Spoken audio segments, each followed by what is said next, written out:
The comedian Jim Gaffigan used to have a stand-up routine where he began by coming out and saying to the audience, "I want everyone who comes to my shows to be really comfortable.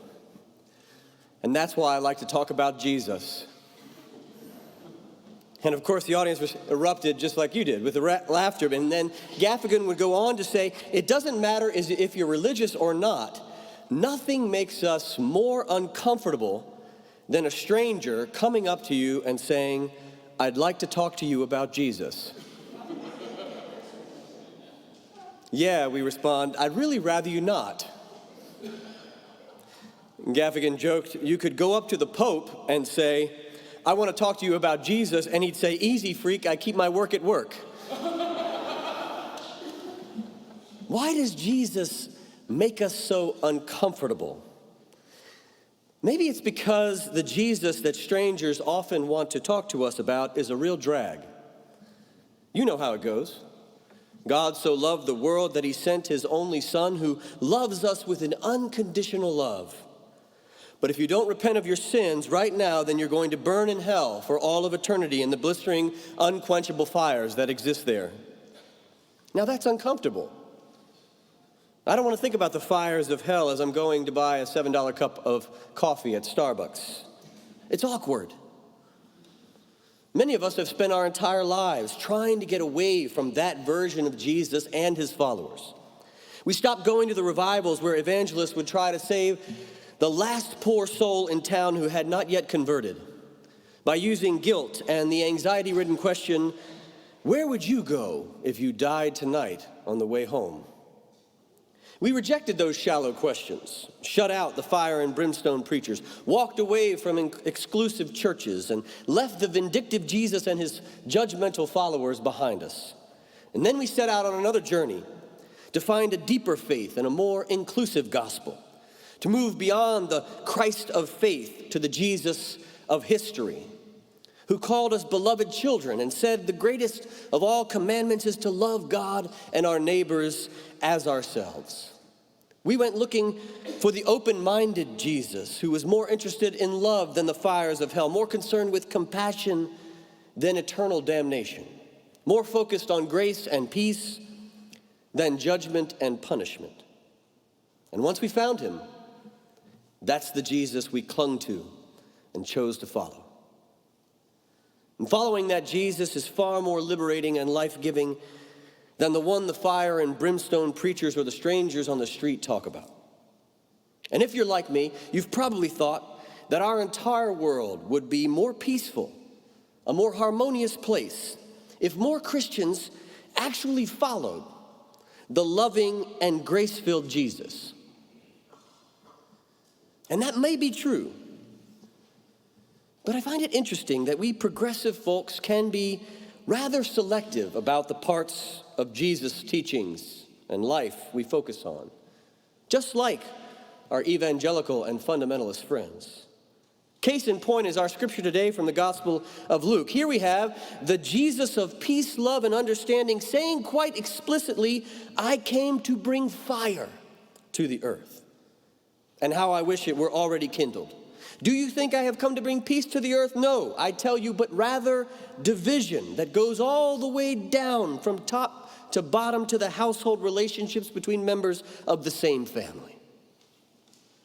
And Jesus was certainly not here talking about eternal damnation, but he sure was talking about fire and division, stating specifically that fire and division were the reason for his coming.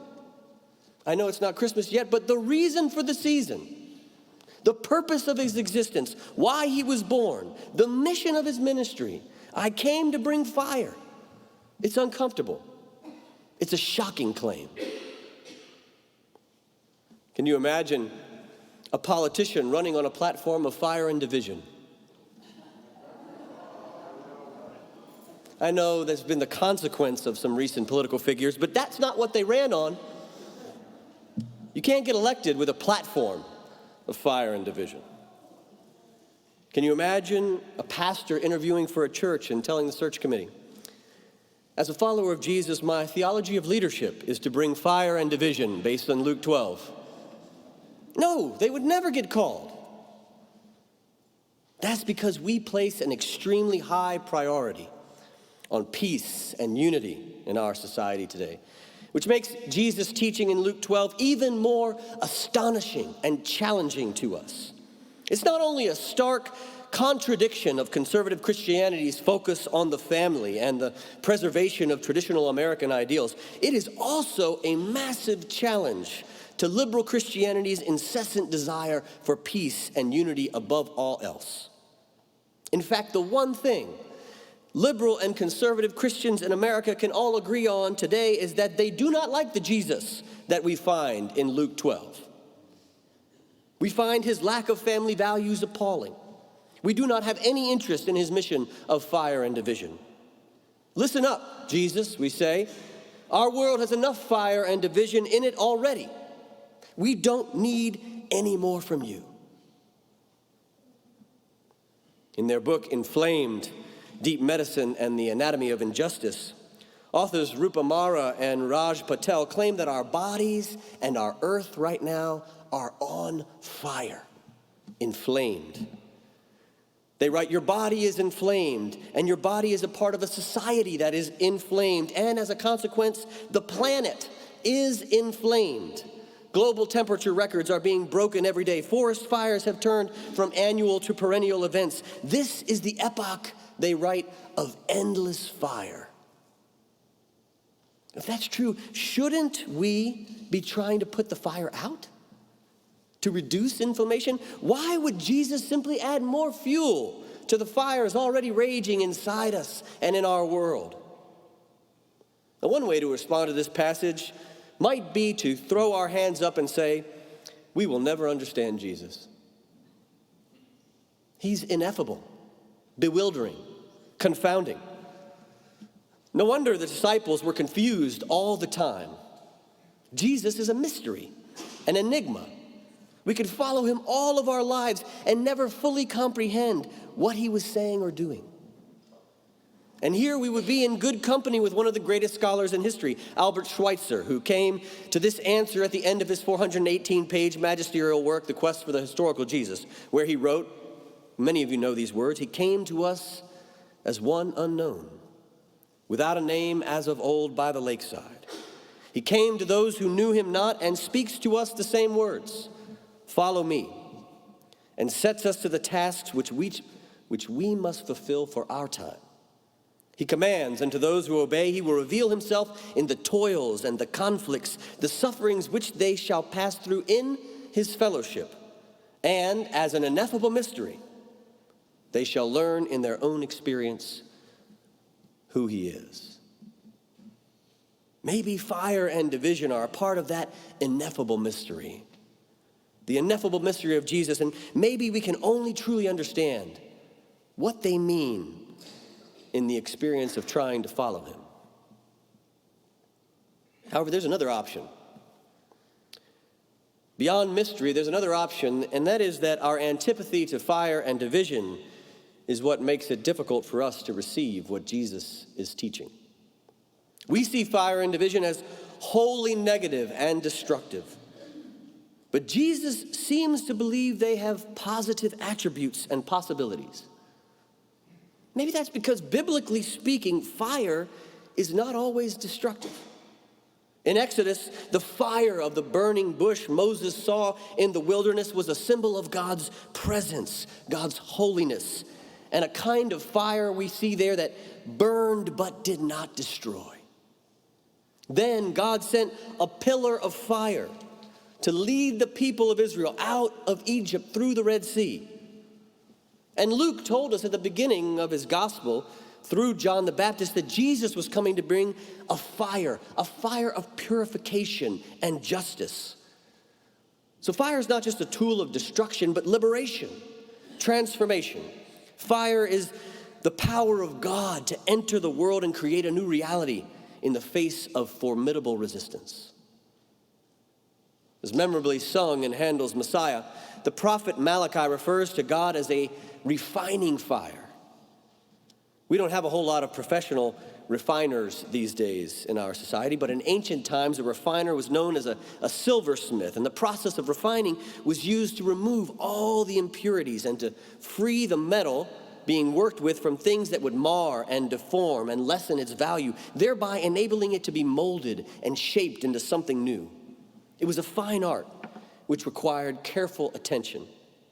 The refiner was attentive and deliberate, intentionally watching the silver as they held it in the fire as it was being purified.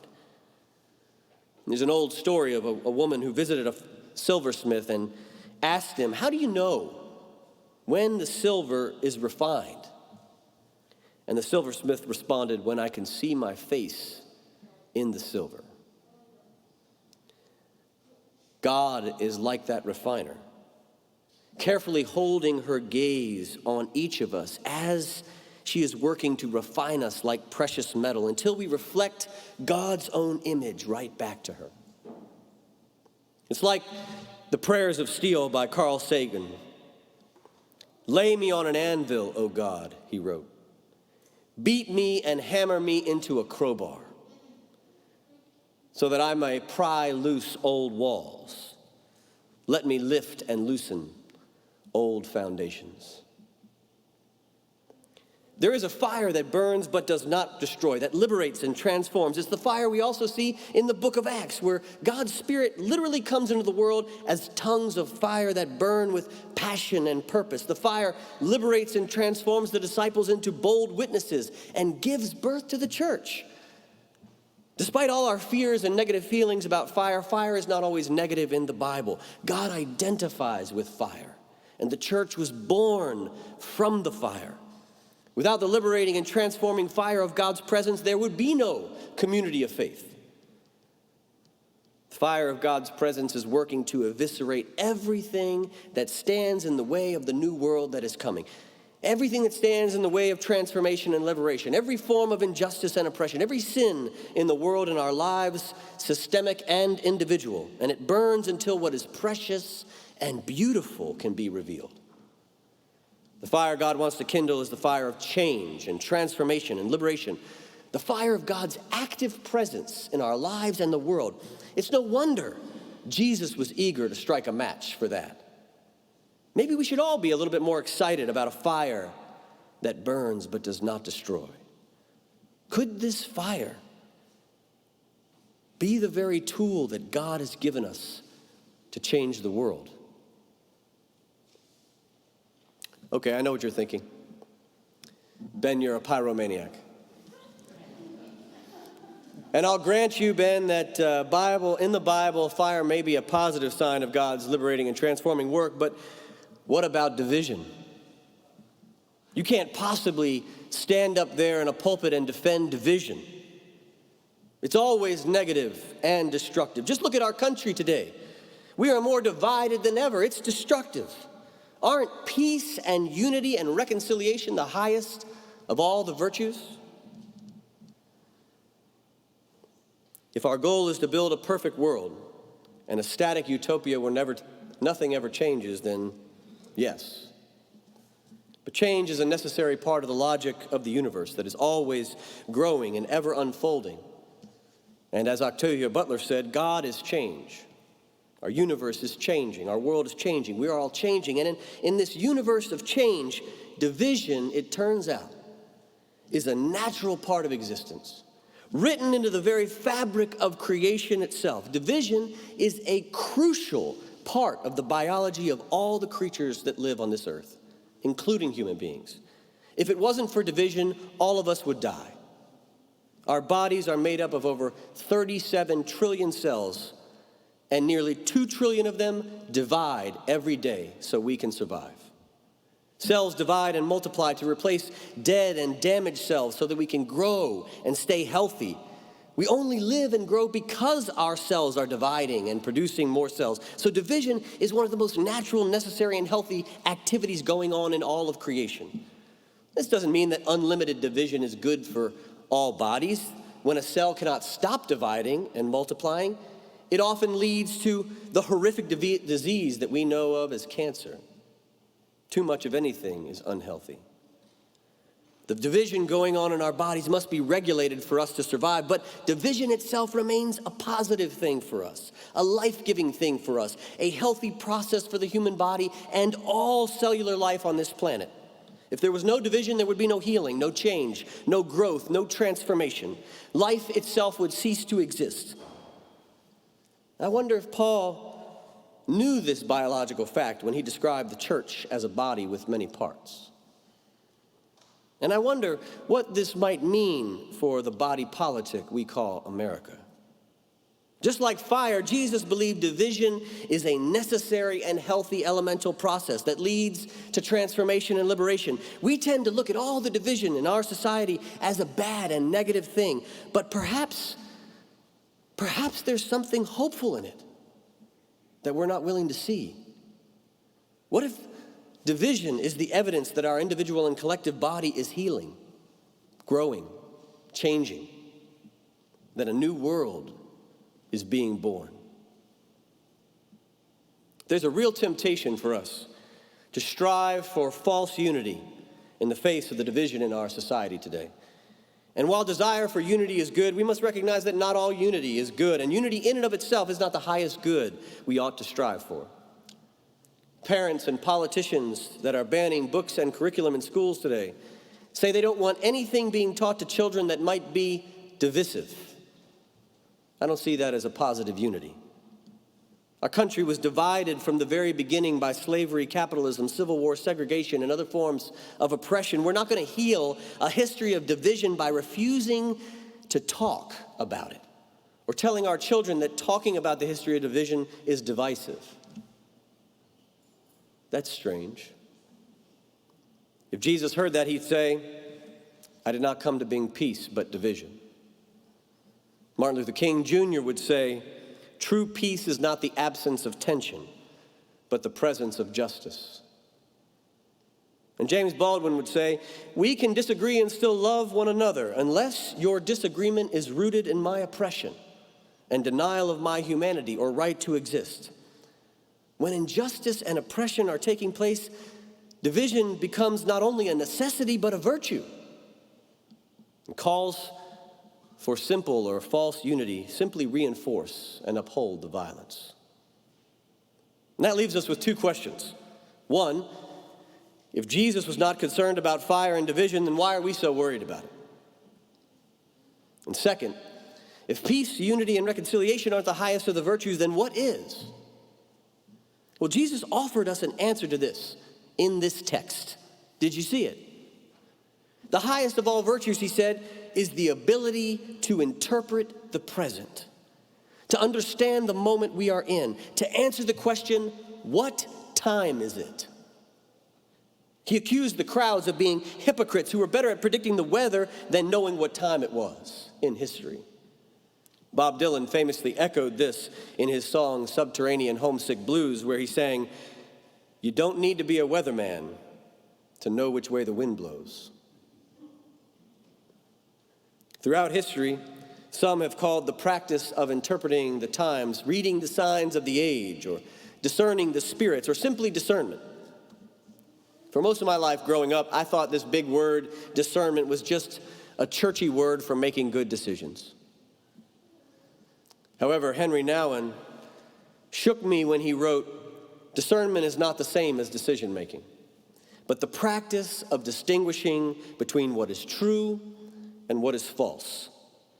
Seeing through appearances and false realities. Discernment, he wrote, is the ability to unmask the illusions of the social order. Nouwen claims discernment requires us to pay attention to our time and place, and that we cannot truly know who we are or how to live until we first understand where and when we are in time.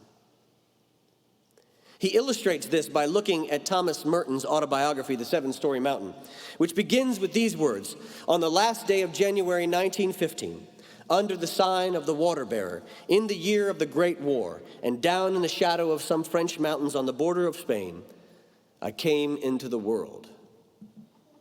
Nouwen takes this to be a profound model of how we must all discern our core identity in the midst of the times in which we live. Merton did not simply write, "I was born January 31st, 1915 in the French mountains." He contextualized his birth with the Great War, World War I, because he understood the war not only shaped who he was, but his purpose and mission on earth.